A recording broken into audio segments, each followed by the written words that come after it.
এই ভগবানকে পেতে হলে, কৃষ্ণকে পেতে হলে নিজেকে দৈন্য থেকে দৈন্যতার নিয়ে যেতে হবে। নিয়েছেন মাথায় করে, সোজা চলে এসেছেন ওই সদন কসাইয়ের বাড়িতে। ডাকছেন, সদন। গভীর রাতে স্বামী স্ত্রী গলায় বস্ত্র নিয়ে কাঁদছেন, হলো না আমাদের দ্বারা ভজন, তাই আমাদের ছেড়ে চলে গেলে। থাকলেন আমার ভাঙা ঘরের ঠাকুর, থাকলে না বলো।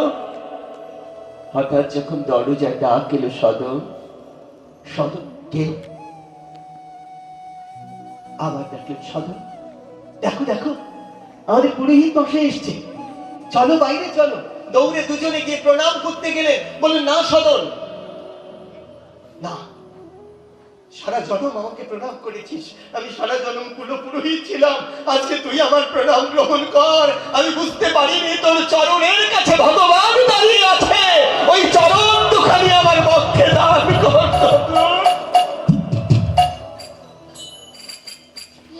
আমি বুঝতে পারিনি সদন, তোর চরণের ধারে ভগবান দাঁড়িয়ে আছে। কেন বলছেন এমন? দেহর সদন, সিংহাসন সহ তোকে আমি ফিরিয়ে দিচ্ছি, রাখার ক্ষমতা আমার নেই। আমার বড় ঘর আছে, বড় মন্দির আছে, কিন্তু হৃদয়টা আমার এখনো তোর মতো বড় হয়নি রে, ভক্তিটা তোর মতো হয়নি। ফিরিয়ে দিলেন। সদন তৎক্ষণাৎ বললেন কুলো পুরোহিতকে, আমি আর কোনোদিন মাংসের ব্যবসা করব না, আজ থেকে মাংস বেচা বন্ধ। যে গোবিন্দের চরণ পেলে আর কোনো চরণের অপেক্ষা করতে হয় না, সে যখন কৃপা করেছে আমার মাথায় তুলে দিন, ওই শিলাটা আমি মাথায় করে নিয়ে বৃন্দাবনের পথে রওনা হলাম। সমস্ত সংসার ফেলে সদন চললেন বৃন্দাবনের পথে।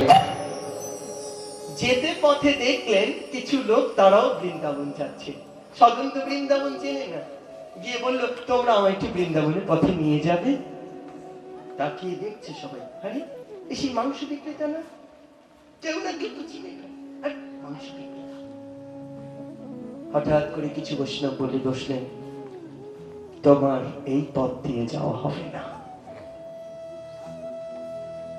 আমাদের সাথে যেতে হলে তোমাকে বৈষ্ণব হয়ে যেতে হবে।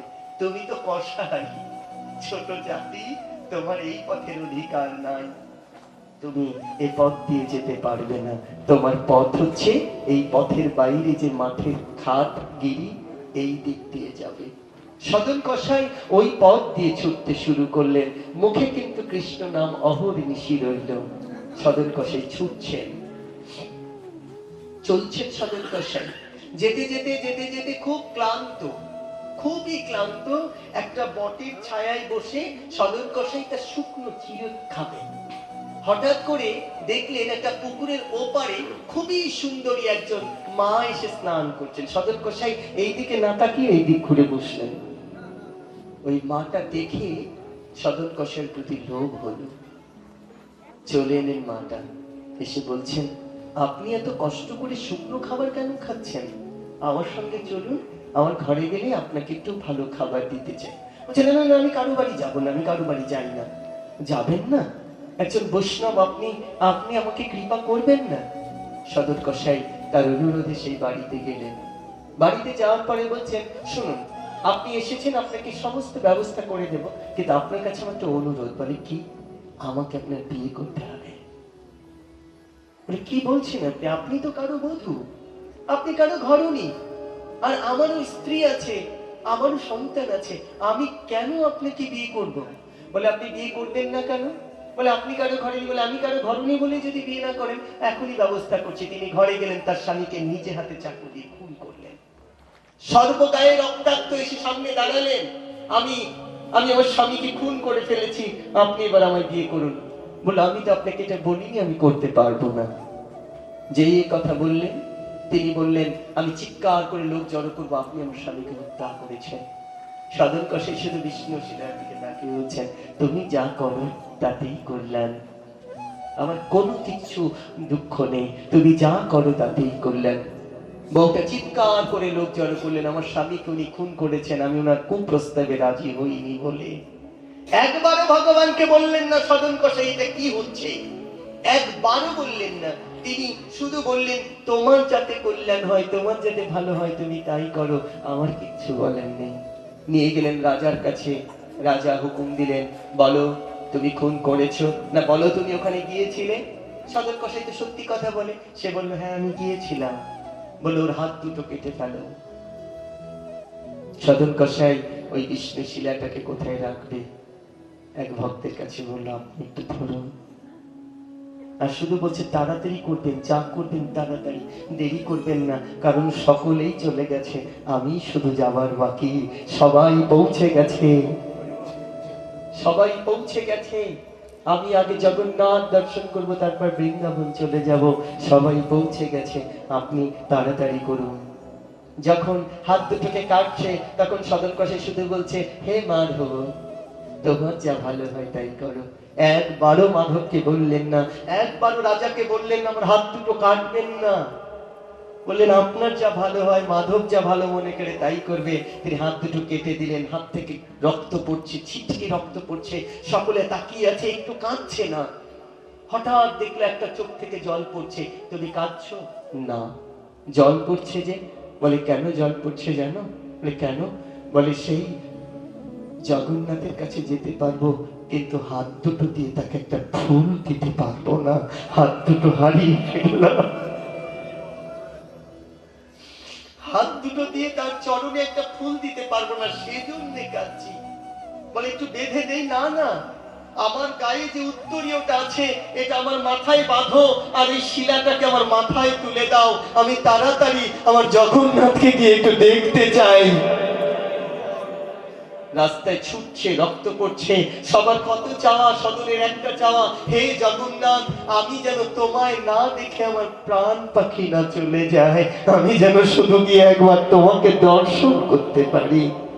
চলছেন সদর কসাই কৃষ্ণ নাম গাইতে গাইতে, ওইদিকে জগন্নাথকে যখন সেবা দেবেন, আপনারা জেনে থাকবেন জগন্নাথে যিনি সেবা দান করেন তিনি কিন্তু আগে জলের মধ্যে জগন্নাথকে দেখেন, এরকম হাতে অঞ্জলি করে জল নেয়, সে জগন্নাথ দর্শন করে তারপরে তাকে সেবা দান করতে হয়। যেই জগন্নাথকে জলের মধ্যে দেখতে চাচ্ছে, এখন দেখছে জগন্নাথের মন ভালো না, জগন্নাথ তাকিয়ে আছেন আর চোখ দিয়ে জল পড়ছেন। তিনি জিজ্ঞেস করলেন জগন্নাথ আপনি কাঁদছেন কেন? বললো আমাকে খেতে পড়ে দে, আমাকে এখন সেবা দিস না। কেন? বলে আমার এক ভক্ত আসছে, তোরা পালকি সাজিয়ে নিয়ে যা, আমার ভক্তকে আমার কাছে নিয়ে আয়, যা না তাড়াতাড়ি যা, আমার ভক্ত বড় কষ্ট পাচ্ছে, যা। পান্ডারা ছুটলেন একটা পালকি নিয়ে, দৌড়ে ছুটছেন। কে এসেছেন? কে গো? জগন্নাথ দর্শনে কে এসেছেন? আপনাদের জন্য জগন্নাথ পালকি পাঠিয়েছে। সবাই দৌড়ে এসে পালকিতে উঠতে চাইলো, পালকিটা ফেলে দৌড়ে এলেন জগন্নাথ।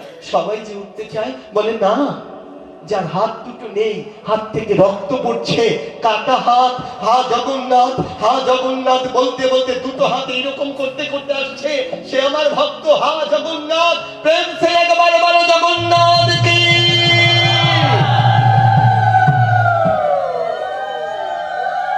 জগন্নাথ জগন্নাথ বলতে বলতে ছুটছে, একবার দৌড়ে তার কাছে যা, তাকে নিয়ে আয়।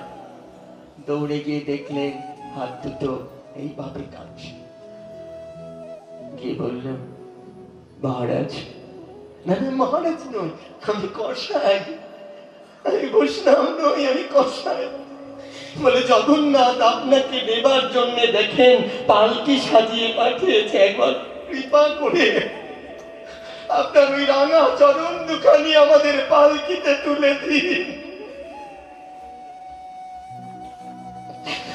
হাত দুটো নেই, শুধু হাত উঁচু করে বলছে হা জগন্নাথ, এত কৃপা আমার জন্য তোমার, তুমি আমাকে নেবার জন্য, আমার মতো কসাইকে নেবার জন্য পালকি পাঠিয়ে দিলে। ধরে তাকে পালকিতে তোলা হলো। যেই জগন্নাথের সামনে এসে দাঁড়ালেন, দাঁড়িয়ে বলছেন হাত দুটো নেই যে আপনাকে প্রণাম করব, হাত দুটো হারা হয়েছি, একবার কাছে আসুন, আমার মাথাটা আপনার চরণে একবার লাগিয়ে দিন।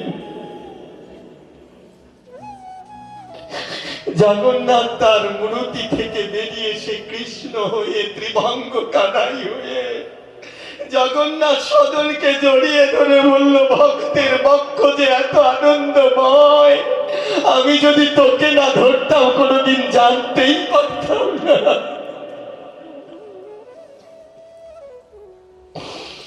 জগন্নাথ জড়িয়ে ধরলেন। ভক্তরা জিজ্ঞেস করলেন, এই রকম ভক্তের হাত কাটা গেল কেন? বলুন জগন্নাথ, এমন ভক্তের হাত কাটা গেল কেন? জগন্নাথ বলছেন, উনি ছিলেন পূর্ব যুগের একজন শুদ্ধ ব্রাহ্মণ। শুদ্ধ ব্রাহ্মণ সর্বদা হরি নাম জপ করতেন। একদিন এক কসাই গাভী কাটবার জন্য ওই পথে আসছিল। জিজ্ঞেস করেছিল, বলো না গাই মাতা কি এই পথে গিয়েছেন? তিনি কোনোদিন মিথ্যে বলেনি, তাই দুটো হাত বাড়িয়ে বলেছিল এই পথে গিয়েছে।